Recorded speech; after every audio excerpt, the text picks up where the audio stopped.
Antes de irmos para o vídeo, não se esqueça de se inscrever no canal e ativar as notificações. Vamos ler a partir do verso 12. Então, Zorobabel, filho, Ageu capítulo 1, verso 12.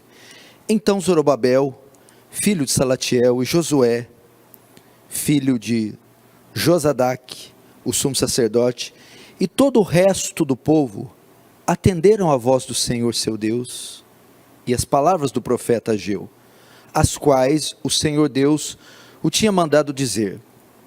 E o povo temeu diante do Senhor. Então Ageu, o enviado do Senhor, falou ao povo segundo a mensagem do Senhor, dizendo: Eu sou convosco, diz o Senhor.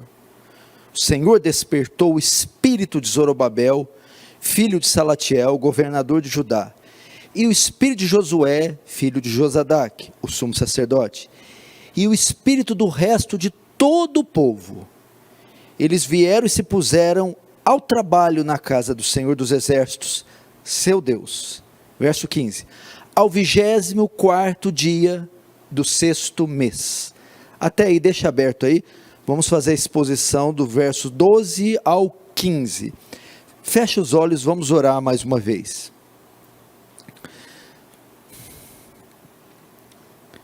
Bendito Deus, acalma nosso coração, Senhor. Traz temor e reverência. Talvez muitos estão do outro lado da tela, dispersos, brincando, conversando, ou dividindo a atenção da transmissão com tantas outras coisas. Não podemos agir assim com um Deus como o Senhor. O Senhor requer reverência, atenção, temor. E não nos deixe decepcioná-lo, Senhor. Que haja em nós temor. Eu peço também que Tu fales, Senhor. Que mais poderia nos ajudar nesses tempos, senão o poder da Sua palavra? Então fala poderosamente essa noite. Constrange os corações e as mentes. Enche-nos de iluminação, graça. Faz Teu reino avançar, Senhor. Receba a glória para Si e nos conforma à imagem do Seu Filho. Em nome de Jesus. Amém. Irmãos, nós vamos para a nossa segunda parte. Nossa segunda parte do tema, a igreja no pós-pandemia. Esse é o tema dessa série que eu estou fazendo em Ageu. A igreja no pós-pandemia. No domingo passado nós iniciamos essa série tendo como base o livro do profeta Ageu e começamos no capítulo 1, do verso 1 ao 11. Do que trata o livro de Ageu? O livro do profeta Ageu, junto com Zacarias e Malaquias, foram os 3 livros, os 3 profetas pós-exílio. Deus usou alguns profetas antes do exílio, usou 2 dentro do exílio do cativeiro babilônico, Ezequiel e Daniel, e usou 3 profetas para escrever e profetizar no pós-exílio, após o retorno do cativeiro. Ageu foi o primeiro deles. Qual é a finalidade do livro? É comunicar a Israel, ao povo de Deus, qual deveria ser a sua prioridade ao retornar do cativeiro. E a prioridade deles, depois de 70 anos, era reconstruir o templo. Por quê? O templo era símbolo da aliança e símbolo do culto a Yahvé. Então a prioridade deles eram as coisas espirituais, era restabelecer este culto. E como eles deveriam fazer isso? Reconstruindo o local do culto, o templo que tinha sido destruído por Nabucodonosor. E o que aconteceu? Ao regressar, porque foi uma ordem de Ciro, influenciado pelo Espírito de Deus, dá uma ordem, baixa um decreto permitindo que os judeus voltem para sua terra, entretanto com a finalidade de reconstruir o templo. Eles voltam em 3 levas, a primeira com Zorobabel, e eles então lançam os fundamentos, iniciam a reconstrução, porque era uma ordem de Deus. Mas um curto tempo após isso, eles desistem de reconstruir o templo e vão investir seu tempo, seus recursos nos seus desejos pessoais. Eles vão agora construir casas luxuosas. Enquanto isso, a casa de Deus fica deserta. Então eles trocam as prioridades deles passam a não ser mais espirituais. A prioridade passa a não ser mais a igreja, o culto, o templo, o sacrifício, as festas, a aliança com Deus, e sim seus interesses pessoais e materiais. Então, neste cenário de abandono do templo, é que surge o profeta Ageu. Quanto tempo eles deixam o templo em ruínas? 16 anos. Eles voltam do cativeiro com a finalidade de reconstruir. Param com a reconstrução e fica 16 anos a reconstrução parada. Ou seja, mesmo tendo voltado para Jerusalém, a aliança ainda não pôde ser refeita. O culto não foi estabelecido. Os sacrifícios não puderam ser oferecidos. Por quê? Por causa do egoísmo e por causa do materialismo do povo de Deus. Nesse cenário então, Deus levanta o profeta Ageu para repreendê-los e dizer: vós dizeis, ainda não chegou o tempo de reconstruir essa casa? Então Deus, através do profeta Ageu, diz: não, a prioridade após a crise, após o cativeiro, a prioridade após o exílio, não são suas casas estucadas ou apaineladas, e sim é esta casa, é o templo. Ou seja, são os interesses de Deus, a vontade de Deus, o reino de Deus, primeiro, depois as suas vontades. São as coisas espirituais que têm proeminência sobre as materiais. E semelhante a Ageu e Judá no pós-exílio, nós também estamos vivendo uma espécie de exílio, confinamento, quarentena, em razão da pandemia. Uma crise que assolou todo mundo e impediu o culto de ser realizado. Restringiu a igreja das suas atividades. Restringiu a igreja das suas obras. E já estamos há quase 5 meses exilados, passando por uma drástica crise. E agora ela começa a arrefecer, ela começa a terminar, começa a acabar. Então nós estamos retornando de um exílio, retornando de uma crise, retornando da pandemia. Como vai ser então a igreja no pós-pandemia? Quais são as prioridades do crente no término da pandemia?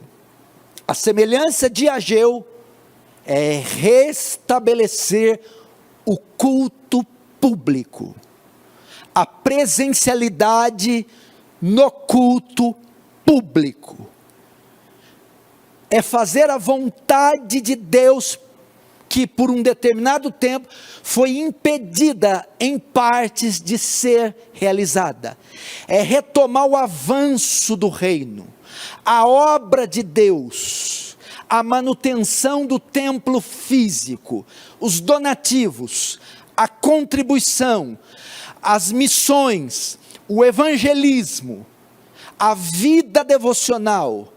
Esta é a prioridade da igreja no pós-pandemia. Se há alguém me ouvindo e se diz cristão, o maior desejo dele ao terminar a quarentena não deve ser ir à praia, gastar altas cifras em shopping centers, viajar e transpor o Atlântico para ir em outro país. Diversão e entretenimento, ou retomar os projetos materiais. Se este é o grande anseio do seu coração, depois de 5 meses sem cultuar a Deus, há algo muito estranho com você, muito estranho. Se você tem perdido o sono, porque não pode jogar futebol, porque não pode ir ao cinema, porque não pode ir a um estádio de futebol, porque não pode fazer viagens aéreas, ou porque está doido para voltar a consumir as iguarias nos restaurantes, se é isso que tira teu sono, e não o culto a Deus, e não a presença gloriosa de Deus, e não a comunhão com os santos, e não o debruçar horas a fio sobre as escrituras em oração, e não as almas perdidas e o desejo de voltar a evangelizá-las, reveja a sua conversão.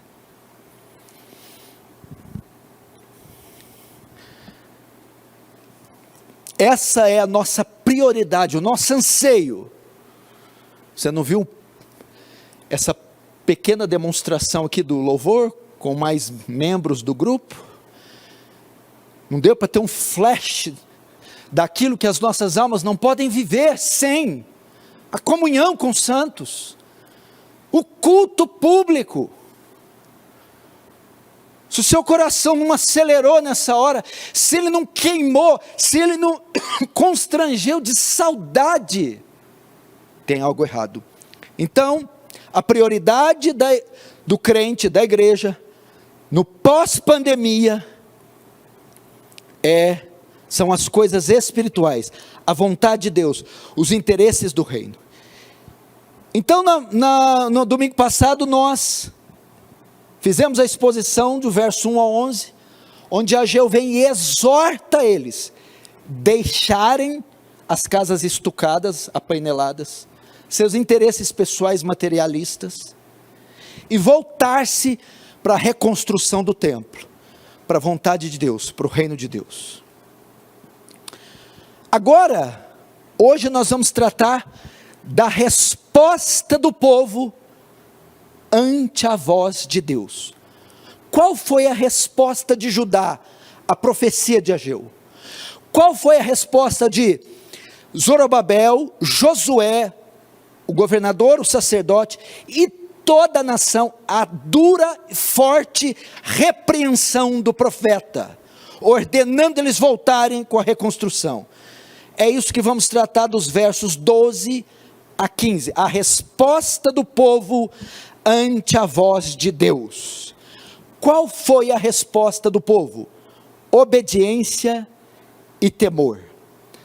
Vamos ver, a resposta do povo é a resposta que eu e você temos que dar às exortações do Senhor, a correção do Senhor, a palavra de Deus dada a nós.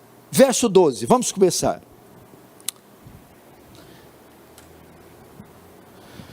Então, Zorobabel, filho de Salatiel, e Josué, filho de Josadaque, o sumo sacerdote, e todo o resto do povo, atenderam a voz do Senhor seu Deus, as palavras do profeta Ageu, as quais o Senhor seu Deus o tinha mandado dizer, e o povo temeu diante do Senhor.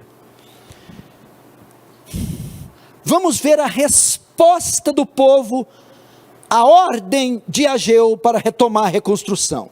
Verso 1:12 começa com um advérbio, então. Então é um advérbio que indica, naquele tempo, ou nessa circunstância.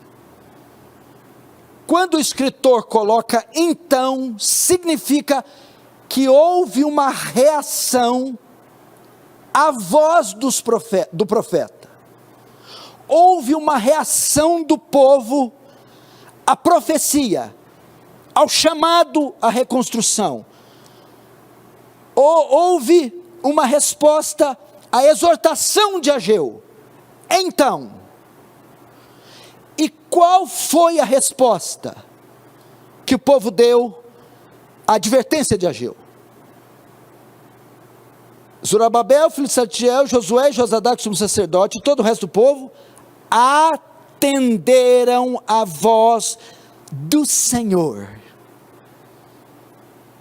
É uma das poucas vezes nas Escrituras que Deus envia um profeta a advertir Israel, e ela responde positivamente. Na grande maioria eles rejeitam os profetas. Aqui não diz que a reação do povo foi de obediência. Eles atenderam à voz do Senhor. Eles se submeteram à ordem de Deus. Eles se quebrantaram ante a mensagem de Deus. Eles o atenderam. Irmãos, essa deve ser nossa postura diante de uma exortação. Essa deve ser a nossa postura diante da palavra de Deus. Essa deve ser a nossa postura quando formos corrigidos por Deus. Obediência. Hebreus 3, 7, 8 diz assim: assim pois, diz o Espírito, hoje se ouvirdes a voz de Deus, não endureçais o vosso coração, como foi na provocação no dia da tentação do deserto. Quando vocês ouvirem um sermão exposto, quando vocês lerem as Escrituras, e ler elas, quando elas te corrigirem, quando você for chamado a atenção à luz da Escritura, a sua resposta tem que ser favorável. Não endureçam o coração. O que esse texto de Hebreus diz? Assim pois como diz o Espírito Santo. O autor de Hebreus, ele retirou esse texto do Salmo 95, que foi escrito por Davi. Quando ele diz assim pois diz o Espírito Santo, significa Davi escreveu o Salmo 95, mas foi o Espírito quem falou. O Espírito Santo fala por meio da palavra, e que o Espírito disse àquela geração de Davi: hoje, se vocês ouvirem a voz de Deus, a palavra de Deus, a pregação da palavra, escutem ela, prestem atenção na palavra. E depois diz: não sejam, não endureçais o coração como foi na provocação no dia do deserto. Não sejam como seus pais. Ele está dizendo que Davi, quando escreveu isso, disse que os pais deles, o povo do deserto que saiu do Egito, ao ouvir a voz de Deus, endureceu, não recebeu. Então o que ele está dizendo aqui é: não sejam como seus pais, não se tornem surdos ante a palavra de Deus. Quando ouvires a voz de Deus, a palavra de Deus, não a ignorem. O que o Senhor está dizendo: não ignorem a minha voz. Foi exatamente o que Judá fez ao ouvir a repreensão de Ageu. Não se endureceu, não resistiu, mas acatou. Irmãos, não ignore a voz de Deus, que ainda nesse século mau ressoa em alguns púlpitos, é pregada ainda neste mundo. Então, ao invés de endurecer, o que devemos fazer? Atenderam a voz do Senhor, obedeçam. 1 Samuel 15, 22, Samuel está repreendendo Saul, por ter desobedecido a Deus, oferecendo holocaustos, uma vez que Deus não queria. Capítulo 15, verso 22, Deus diz a Samuel, a Saul: acaso tem o Senhor tanto prazer em holocaustos e em sacrifícios, quanto em que se obedeça a sua palavra? Pois obedecer é melhor que sacrificar. Ou em outras traduções, a obediência é melhor que o sacrifício. Esta foi a melhor postura, a melhor reação que Israel poderia ter diante da voz de Deus, da palavra de Deus: obediência. Deuteronômio 28 também traz algo muito peculiar. Se atentamente ouvides a voz de Deus, ouvides a voz do Senhor teu Deus, tendo cuidado em obedecer todos os seus mandamentos que hoje te ordeno, o Senhor teu Deus te exaltará sobre todas as nações. Veja o que ele diz: obediência. É isso que Deus requer de nós. Nós estamos vivendo um tempo em que as pessoas estão sendo doutrinadas a não obedecer ninguém. Elas são lei para si próprias. Elas não obedecem regras, leis, normas. Assim como está em Juízes 17:6, naquela época não havia rei em Israel, e cada um era lei para si, cada um fazia o que era reto aos seus próprios olhos. Isso é contrário ao espírito do evangelho. Deixa eu dizer algo, uma das grandes obras que Deus faz quando alguém se converte, todos nós temos, uma das maiores características que faz você um ser, uma pessoa, é volição, vontade. Você tem vontade própria, ok? Mas quando você se converte, uma das grandes obras que Deus faz em você é que a sua vontade automaticamente passa a ser submissa à vontade de Deus. A sua vontade passa a ser submissa à vontade de Deus. São uma das maiores marcas de um salvo. Deleito-me em fazer a tua vontade. Essa deve ser nossa resposta à palavra de Deus: obediência. Então, se Deus está dizendo a nossa prioridade no pós-pandemia é o reino de Deus, é a vontade de Deus, é a obra de Deus, então vamos imediatamente obedecer. Então, meu amor, então, my darling, chérie, esqueça seus desejos, pelo menos por enquanto. Concentre-se no do Senhor. Que mais?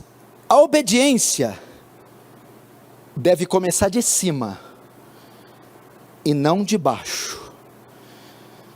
Verso 12 diz: então Zorobabel, filho de Salatiel, e Josué, filho de Josadaque, atenderam a voz do Senhor. A obediência começou pela liderança. Zorobabel, liderança civil, governo. Josué, o sacerdote, liderança religiosa. E logo após os dois, todo o povo. A obediência vem de cima, vem das lideranças, vem dos pastores, dos chefes de família.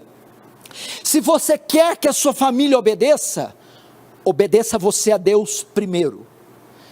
Se você quer que o seu lar tome alguma atitude, tome você primeiro. Se você quer que a sua igreja avance, avance você primeiro, oficial, pastor. A obediência começa por cima. Por isso temos lares destruídos, igrejas destruídas, instituições destruídas, porque a sua liderança não é exemplo de obediência. O mesmo que aconteceu com Josias, em 2 Reis 22 e 23. Josias, Ilquias, o sumo sacerdote, acha o livro da lei e lê diante do rei Josias, que era ignorante quanto à lei nessa época. E ao ler, ele percebe que está conduzindo o reino de forma errada e se arrepende. Se arrepende, ele vai renovar a aliança com Deus, no capítulo 23 de 2 Reis. E a Bíblia diz que junto com ele, depois dele, ele convoca todo o povo para se arrepender junto com ele e renovar a aliança junto com ele. Ou seja, o arrependimento partiu primeiro de Josias. A renovação da aliança começou primeiro com Josias, depois com o povo. Maridos, sejam exemplos nos seus lares. Pais, sejam exemplos em suas casas. Pastores, exemplos nas suas igrejas. Deve começar de cima. E é claro que na ausência do pai e do marido, o mesmo se aplica para a mãe e para a esposa. Terceiro, nós vemos aqui a postura deles quanto à palavra de Deus. Obediência. Obediência começa de cima, e uma obediência centrada na unanimidade. Por quê?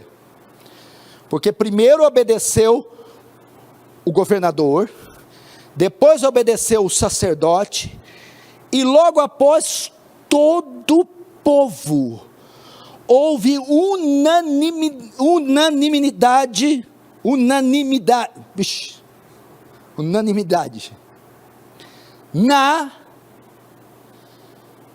na questão da obediência. Foi unânime.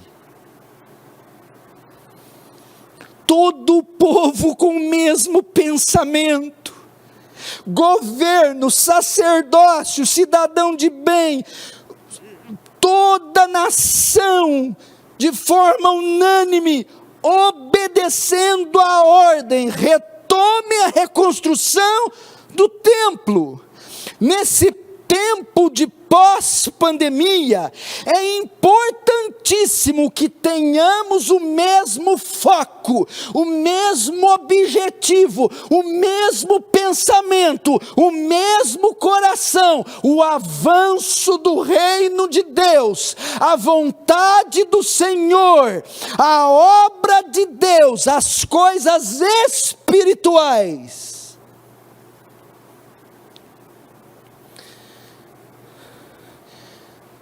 Eles sabiam que era impossível reerguer aquela nação, reerguer aqueles muros, reerguer o templo, refazer a aliança, restabelecer o culto, se todo o povo, se toda a liderança, se todas as repartições não estivessem unidas.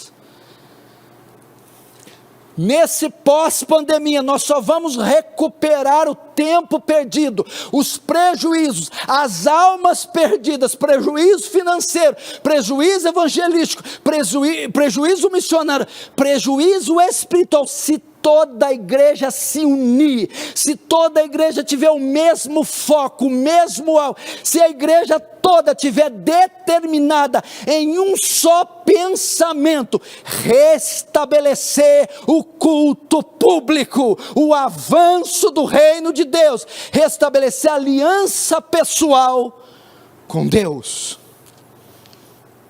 Filipenses 2:2, Paulo mostra como isso era importante para a igreja de Cristo em Filipos. Completem a minha alegria. Como, Paulo, nós podemos te deixar mais alegres? Tendo aí na igreja de Filipos o mesmo modo de pensar, o mesmo amor, um só espírito e uma só atitude. Unanimidade.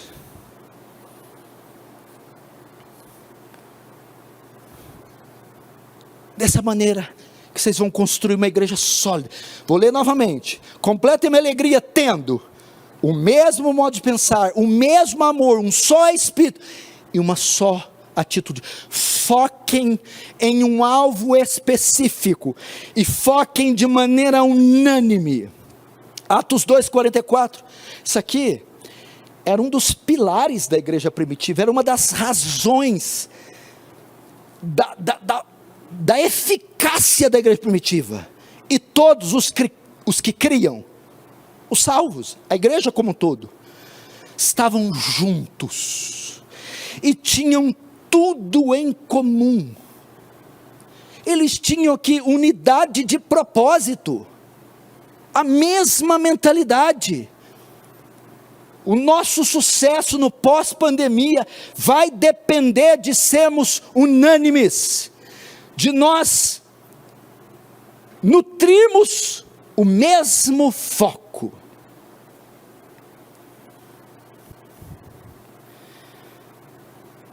Que mais? A resposta do povo ante a voz de Deus, por intermédio da profecia, da exortação do profeta Ageu. Tiveram uma reação, a reação foi positiva, atender a voz do Senhor, obedecendo. A obediência começa pela liderança, e deve ser uma obediência unânime. O que mais? A última frase diz: e o povo temeu diante do Senhor. Olha só, foram 16 anos de uma espécie de apostasia, 16 anos de esfriamento, 16 anos perdendo o foco. Talvez você está como esse povo, há 16 anos, alheio, deslocado, cortado do corpo, do reino, e tentando, igual o filho pródigo, se aventurar.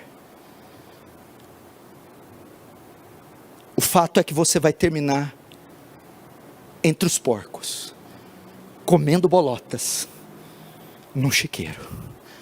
Mas depois de 16 anos no chiqueiro, na Vanity Fair, veio a palavra de Deus. Deus ergue um homem com voz de trombeta, um profeta, para dizer: é tempo de vocês gastarem com as suas casas apaineladas, estucadas, enquanto essa casa fica deserta. Considerai vossos caminhos, vejam o que vocês estão fazendo. Hora que o profeta vem e os repreende, qual a reação deles? E o povo temeu diante do Senhor, temeu ante essas palavras. Essa é uma das grandes virtudes de um crente, gente. Por mais que ele tropece, que ele se esfrie, que ele se perca, mas diante da voz de Deus, ele não consegue ter outra reação, senão temer, estremecer, se quebrantar. O povo temeu. Isso aqui compreende algumas coisas. Primeiro, cessou a indiferença do povo. Imagina eles indo para o shopping, ia para o shopping, passava e olhava lá as ruínas, lá, voltava. Vamos para a partida de futebol, passava pelo templo, às vezes a bola até caía lá no templo. Ei, não vamos dar um jeito isso aqui não? Indiferentes. De repente, a voz de Ageu cessou a indiferença, cessou o descaso do povo para com Deus, para com o templo. Esse o povo temeu significa, o povo percebeu o seu erro. O que nós estamos fazendo? Por que estamos desperdiçando nossa juventude, dinheiro, tempo, esforço, habilidades, dons, com aquilo que não tem valor, com o mundo. Enquanto a presença, a glória de Deus, a vontade, o reino de Deus está às traças. O povo percebeu o assinte que estava cometendo. Quando diz o povo temeu, então eles perceberam a importância que tinha o templo, a importância que tem o culto, e que estavam plenamente equivocados, pecando contra Deus. Irmãos, essa palavra para você que está 5 meses de quarentena, é para você entender a importância que tem a presencialidade da igreja, o culto público, a evangelização, o reino de Deus, a glória de Deus, a presença de Deus. Deixe suas casas estucadas, os seus sonhos egoístas, e volte-se para o avanço do reino de Deus. Esta é a nossa prioridade no pós-pandemia. Veja o povo, que sequência bela de respostas. Por último, o que quer dizer o povo temeu diante do Senhor? A palavra Senhor no hebraico aqui não é Adonai, não é Elohim, são nomes de Deus. A palavra hebraica aqui é Yavé. Quando se coloca Yavé, é porque quer se dar um destaque em algo. Esse é o nome santo que Deus deu a Moisés no Monte Sinai. Eu sou. De modo que quando Deus pronunciou essas palavras, Moisés caiu prostrado. Ou seja,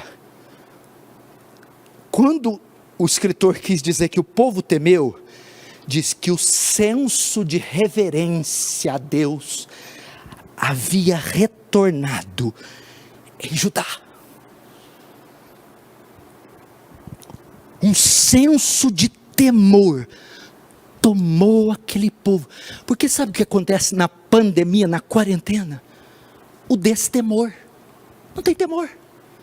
Ficamos carnais, irreverentes, sensuais, alheios à santidade, à glória de Deus, coniventes com a nossa imundícia e imoralidade pretensiosa. Mansante a palavra pura, santa, mais cortante que espada de 2 fios, o senso do temor daquele que os serafins não se atrevem a olhar, retorna até nós. Temeram, o povo temeu, a loucura que estavam cometendo. O povo temeu. Ah, irmão, eu poderia ficar aqui fazer uma conferência só do temor a Deus. Esqueça que você não vai encontrar isso quase em igreja nenhuma, quase com cristão nenhum. O temor a Deus. Não há algo mais singular, distinto, peculiar, glorioso, lindo, sublime em um homem, uma mulher, do que o temor que eles possam ter a Deus. Quando você chega perto de um homem que teme a Deus, você gagueja, você treme os joelhos. É a coisa mais linda do mundo, alguém que tem temor, alguém que tem cuidado em pegar, manusear, ler este livro, que tem cuidado de adentrar o santuário de Deus, se posicionar diante de Deus, que tem temor com suas palavras, com o que se veste. Meu Deus do céu, aqui o senso de temor tomou Israel. Você deveria, ao ver o que está acontecendo no cenário político, econômico, religioso, mundial, a perseguição religiosa, a criminalização do cristianismo, os direitos sendo tolhidos e caçados, a igreja esses meses todos sem estar junta, o mínimo que nós devíamos fazer, temer, tema diante da palavra de Deus. Então essa foi a reação do povo. Obedeceu de forma unânime e temeu. Agora vamos ver a reação de Deus ante a reação do povo. Deus manda uma palavra por Ageu, o povo reage. Agora vamos ver a reação de Deus, a resposta que o povo deu à mensagem de Ageu. Deus envia Ageu e os exorta. O povo, como que responde à exortação de Ageu? Teme, obedece, e não ignora, e de maneira unânime, obedece a Deus. Agora veja como Deus reage a esse ato de obediência, verso 13. Então Ageu, o enviado do Senhor, falou ao povo segundo a mensagem do Senhor, dizendo: eu sou convosco, diz o Senhor. Presta atenção. Algumas das razões por terem desistido da obra, que quando eles retornaram, eles iniciaram a obra, mas depois de um curto período deixaram para cuidar das casas estucadas. E houveram algumas razões para eles terem deixado a obra. O que foi? Primeiro, a oposição dos samaritanos. 70 anos confinados à Babilônia, os samaritanos se apossaram daquele lugar, de Jerusalém, de Judá. Então, quando o povo retorna, os samaritanos estavam entrando em conflito com eles, não queriam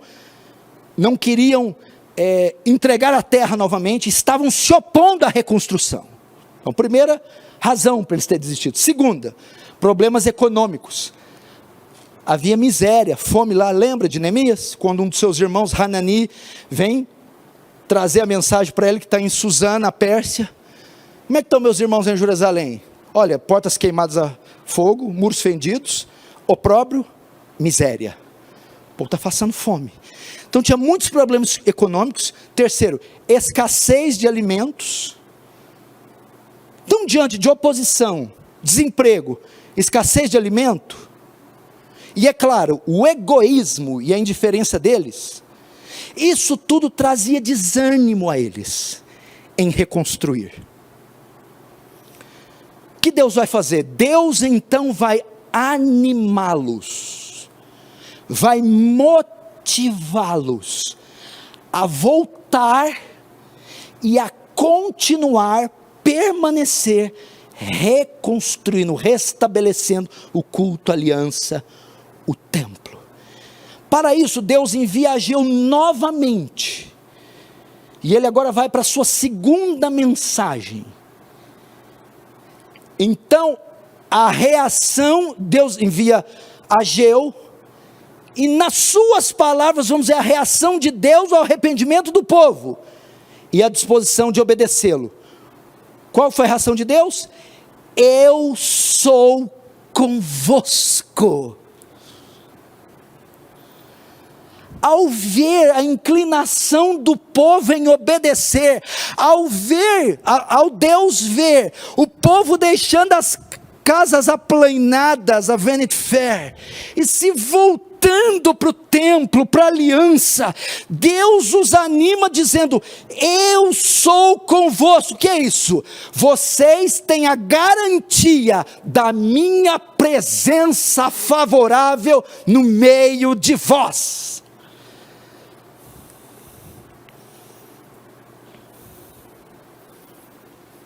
Eu sou, irmãos, veja só que coisa espetacular. Aquele que escolhe, que opta em fazer a vontade de Deus, em obedecer a Deus, tem como principal aliado nada mais, nada menos do que Deus. Tem a sua destra, tem ao seu redor, tem à sua frente, como um fogo consumidor, o Senhor. Olha só, ao ver a disposição do povo em obedecer, Deus diz: eu sou convosco. Toda vez que você é repreendido e você decide obedecer a Deus, Ele é com você. Você vai ter disponível a presença dEle favorável. Esse eu sou convosco tem outras implicações. até as casas aplainadas, até o Champs-Élysées, até a Quinta Avenida em Nova York, a Broadway, Times Square. Deus estava com uma espécie de barreira entre eles. Quando eles obedecem, quando Deus diz, eu sou convosco, significa, eu não estou mais irado com vocês. Não há mais barreira entre eu e vocês. Eu não estou mais irado. A ira foi apaziguada, aplacada, a barreira retirada. Segunda implicação, eu estou favorável a vocês. Se Deus é por nós, quem será contra nós? A ideia é que, uma vez que Deus é por nós, quem pode ser contra? E Deus está dizendo, eu sou agora por vocês. Terceira implicação, que é a primeira.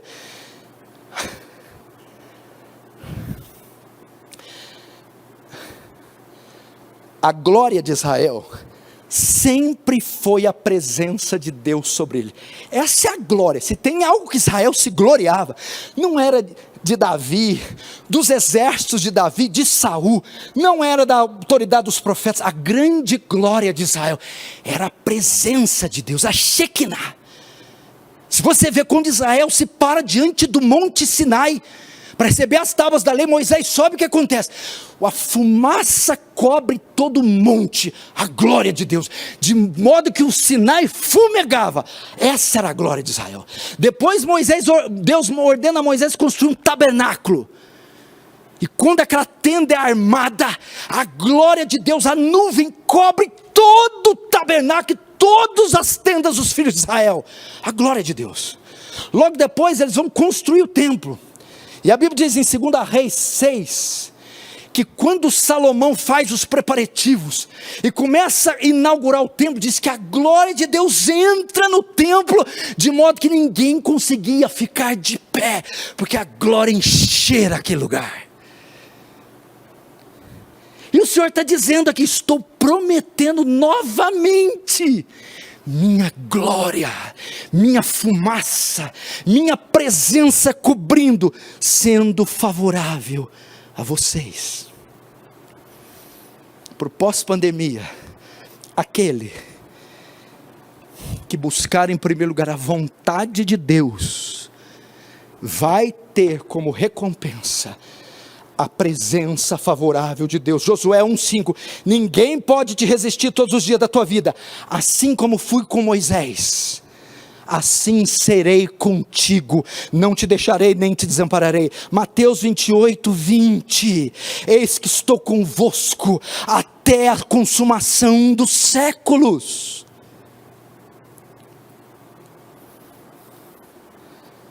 Coisa gloriosa. Essa foi a reação de Deus,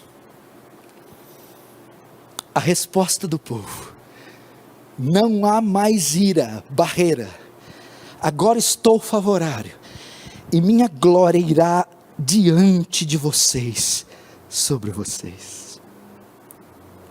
Ele também nos prometeu, nunca nos abandonar, nem nos desamparar. Oh irmãos, vamos focar no pós-pandemia, na sua vontade. Terceira reação de Deus, segunda reação de Deus, ante a resposta do povo, em largar as casas aplainadas, e retornar à reconstrução. O que? Capacitação para a obra. Eles tinham que voltar, mas tinha recessão econômica, tinha corrupção política, perseguição religiosa, pobreza e miséria, desânimo. Eles precisavam de recursos. Veja só, o pós-pandemia está chupando a nossa força, dilacerando. Alguns irmãos voltaram aos frangalhos, desempregados, deprimidos, frios espiritualmente. tendo necessidades de coisas básicas, vestuário, alimentação, gasolina, vão voltar aos frangalhos, e precisam se firmar neste dever, o avanço do reino. Entretanto, tão fracos, foram 5 meses de provação, assim também eles. O que o Senhor promete? Recursos para a obra, capacitá-los. Se não, vejamos o verso 14. O Senhor despertou o espírito de quem? Zorobabel, filho de Salatiel, o governador, e o espírito de Josué, filho de Josadaque, o sumo sacerdote. E quem mais? E o espírito do resto de todo o povo. Até aí. Essa aqui é uma consequência da presença de Deus estar no meio deles, em razão da obediência deles. Esta é a consequência dos eu sou convosco.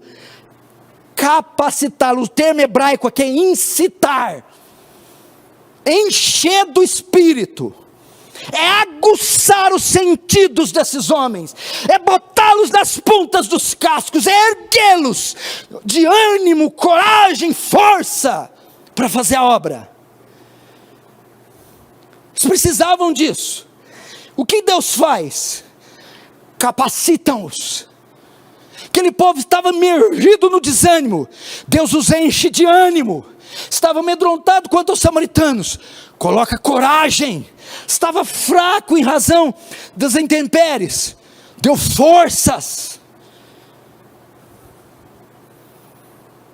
Estavam com dificuldade financeira, trouxe recursos, sabedoria e poder sobrenatural. O Senhor despertou o espírito de Zorobabel. O que é isso? O Espírito de Deus despertou o espírito de Zorobabel. O espírito é o homem interior, o ser. Significa que ele aqueceu, ele encheu, ele chacoalhou, ele incitou Zorobabel, Josué e todo o povo. Encheu-os de recursos, ânimo, coragem, força, garra, para tomar de volta aquela obra e concluí-la.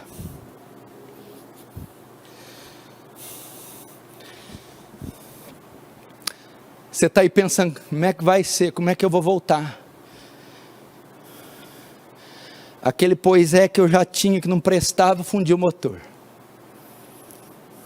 Minha doença se agravou, perdi meu emprego. Eu leio a Bíblia, parece que ela está em hebraico, não entendo nada. Estou fraco, mirrado, depressivo, desanimado. Aí vem o pastor Paulão e fala: o reino, é o reino. Como que eu faço?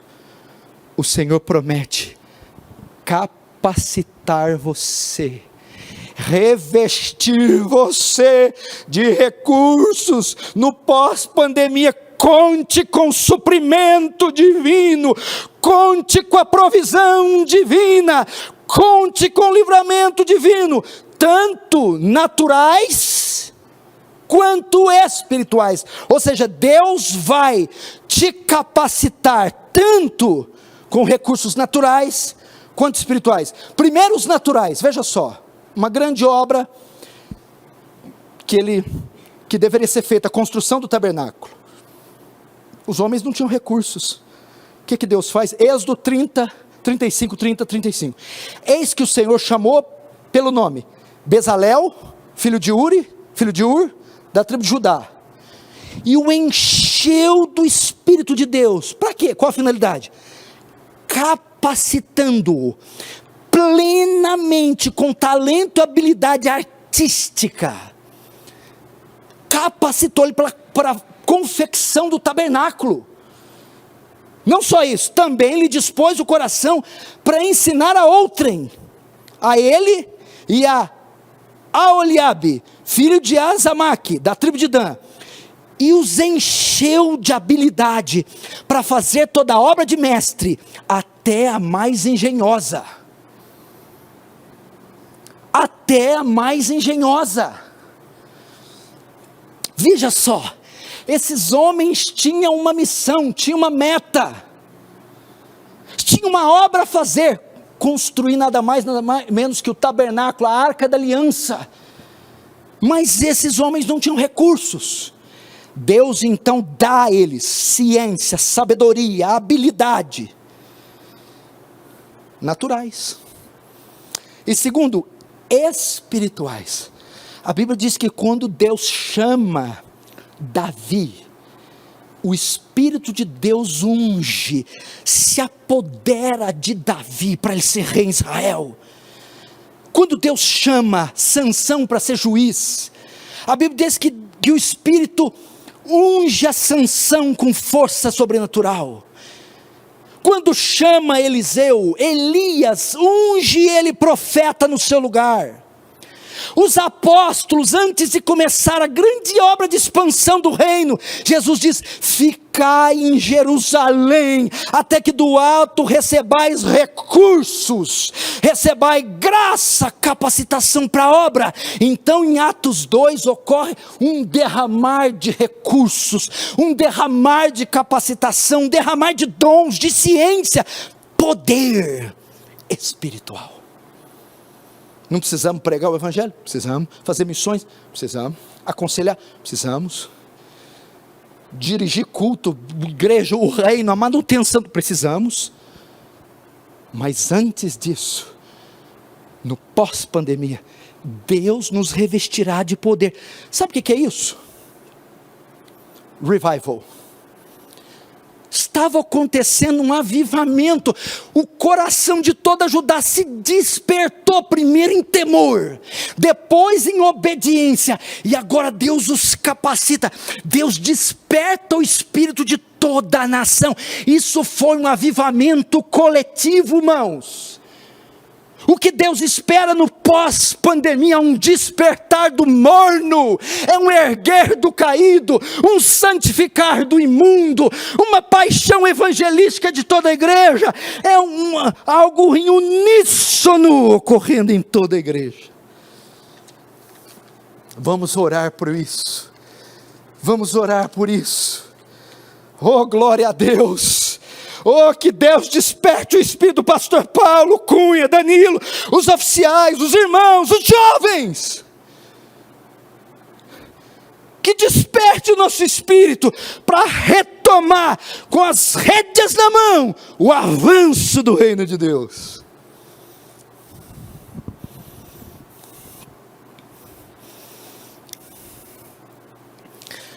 Quarto, agora o povo começa a trabalhar. O trabalho começa. O trabalho finalmente começa. Mãos na massa. É hora de trabalhar. Verso 14, última parte. E eles vieram e se puseram ao trabalho na casa do Senhor dos Exércitos, seu Deus. Você conhece algum título mais elegante para Deus, mais portentoso do que o Senhor dos Exércitos? E o povo começou a trabalhar. Veja só, agora, incentivados pelo Espírito de Deus, eles voltaram o foco, a prioridade, desviaram seus recursos de si mesmo, e transferiram e voltaram os recursos para Deus, tempo, empenho, coração. Eles desprenderam das coisas materiais e agora se envolveram com as espirituais. Eles se empenharam agora no serviço. A prioridade, irmão, é servir o reino de Deus. A prioridade é trabalhar pelo reino de Deus. Agora Judá botou botou as mãos na massa, iniciou o trabalho da reconstrução à vontade de Deus. Irmãos, nós fomos chamados para trabalhar, somos os ceifeiros da última hora, somos os lavradores desse grande campo, somos os trabalhadores na vinha, somos soldados de Cristo. Ele nos chamou para trabalhar, servir seu reino. Então o povo começou a trabalhar. No pós-pandemia, o desejo de Deus é que trabalhemos para o seu reino, trabalhemos por sua causa, que botemos a mão na massa, ou as mãos na massa. A prioridade é servir o reino, é trabalhar. E como trabalhamos? Como trabalharemos no pós-pandemia? Já que isso é uma prioridade.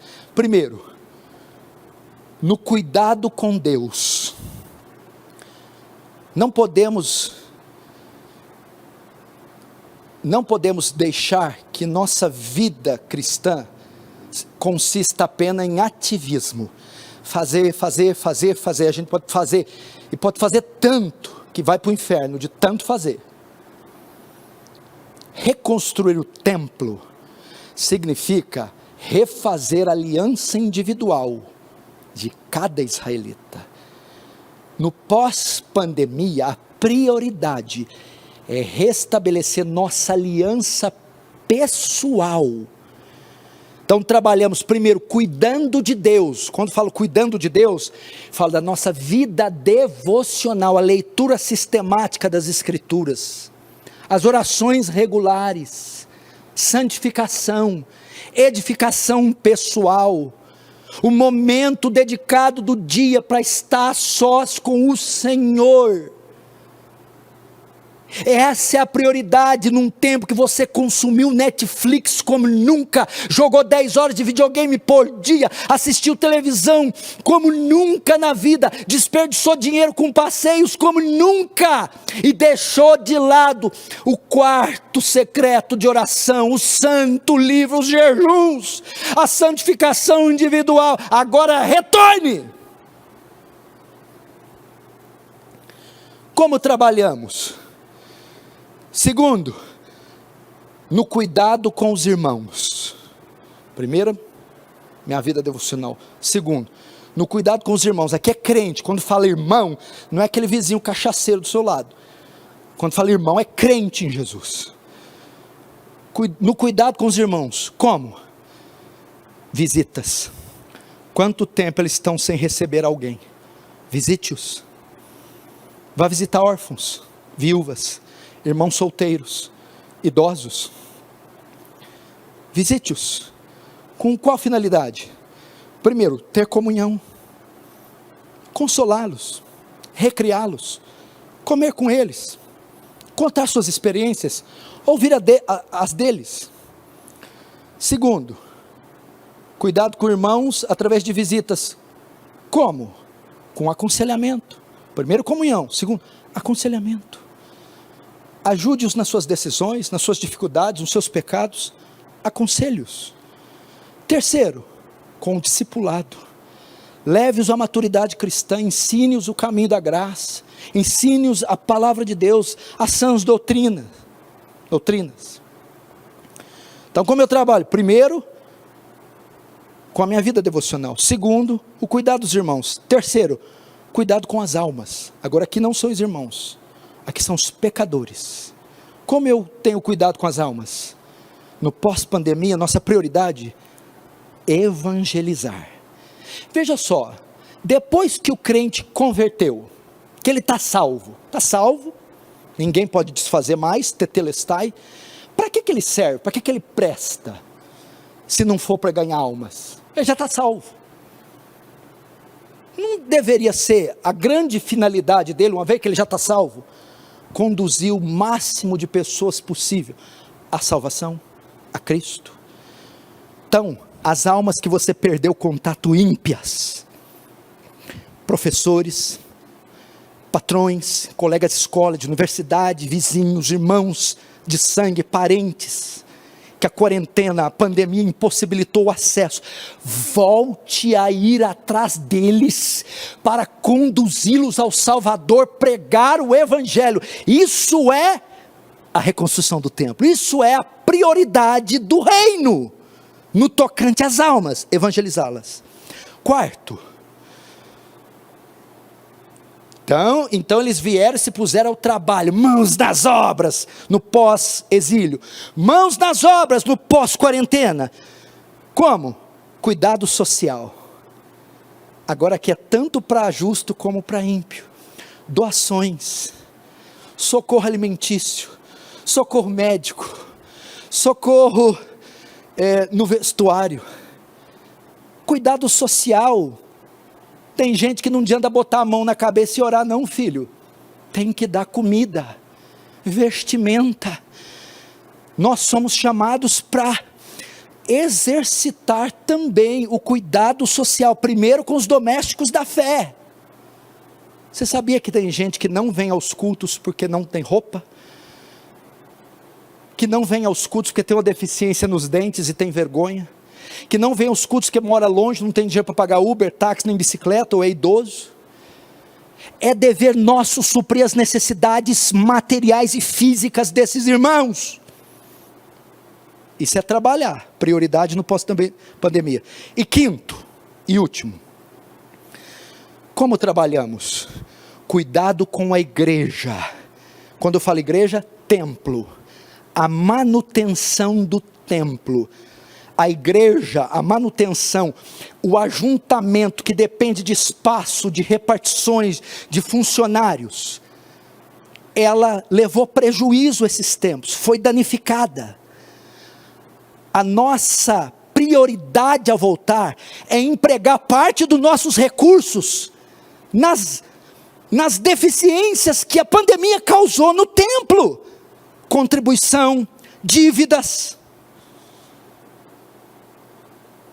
É perguntar como é que estão as dívidas, como é que está a manutenção, água, luz, aluguel, os serviços, os funcionários. Segundo, diaconia. Após voltar da pandemia, bater continência e perguntar: o que eu posso lavar, que cadeira eu posso carregar, quero ficar na portaria, pintar a igreja, arrumar o canamento, buscar irmãos.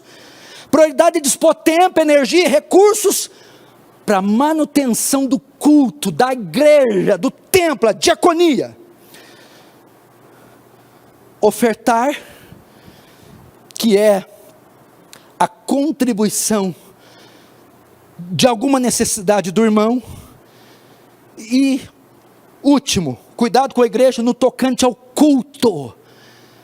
Passou 5 meses, não quero mais fazer parte do louvor, não quero mais ser diácono, não quero mais buscar gente, não quero mais contribuir, não quero mais, a prioridade no tocante ao culto, estou doido para exercer o meu ofício novamente, no culto público, na diaconia, no louvor, na pregação, na manutenção, fazer tudo o que eu puder, para a celebração do culto retornar na íntegra.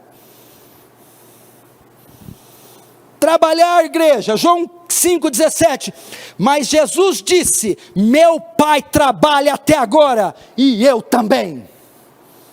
Colossenses 1,29, para isso também trabalho, combatendo segundo a sua eficácia, que opera em mim poderosamente. Efésios 2,10, porque somos criação de Deus, realizada em Cristo Jesus, para fazermos as boas obras, as quais Deus preparou de antemão, para que a praticássemos. Ou seja, o crente foi chamado para trabalhar, para o avanço do reino, na obra de Deus, e essa é a prioridade no pós-pandemia. O povo obedeceu. Último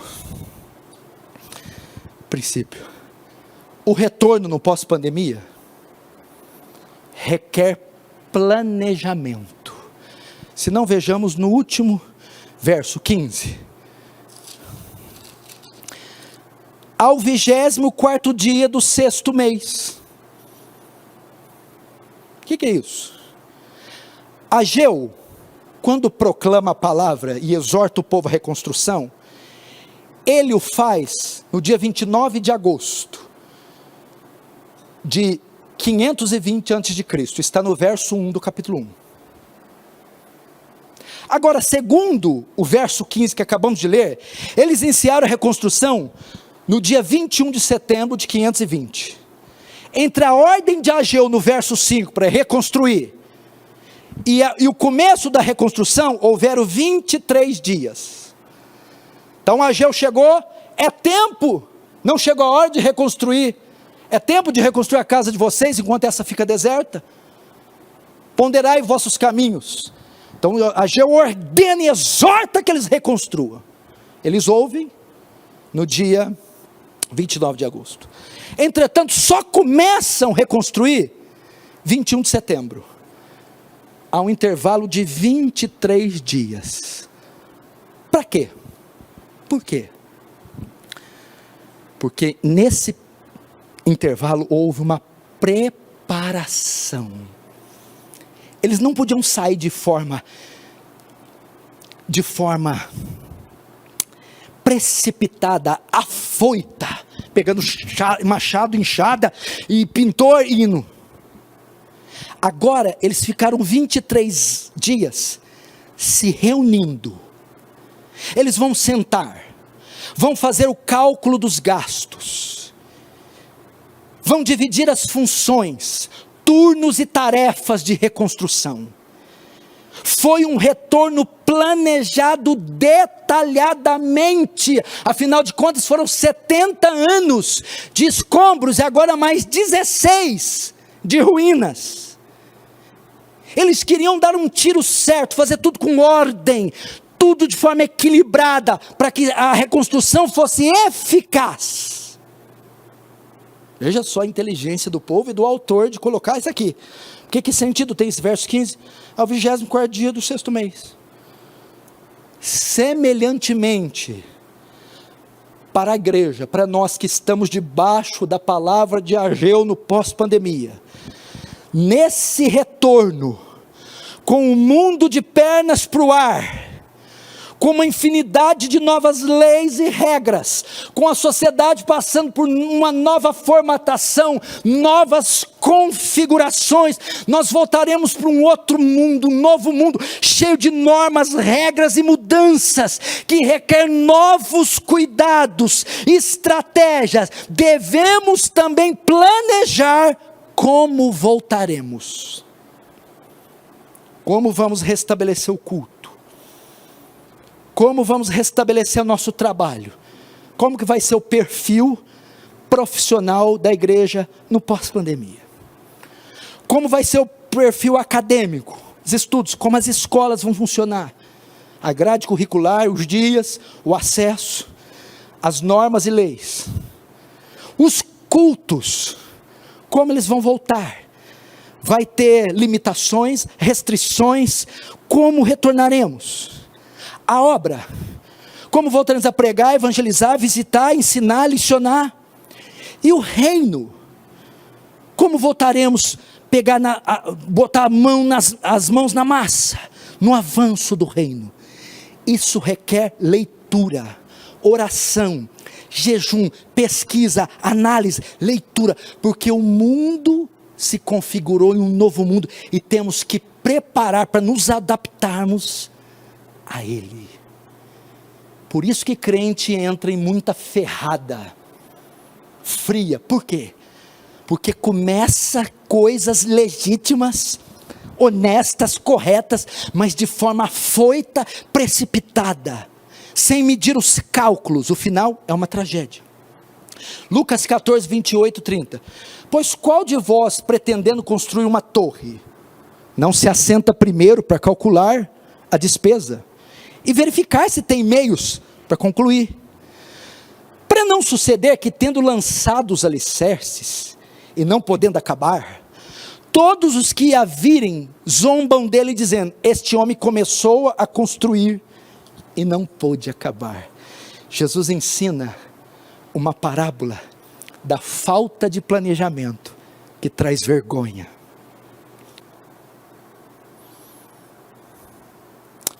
Irmãos, foi assim que se deu início, ou que deu-se início, à reconstrução do templo.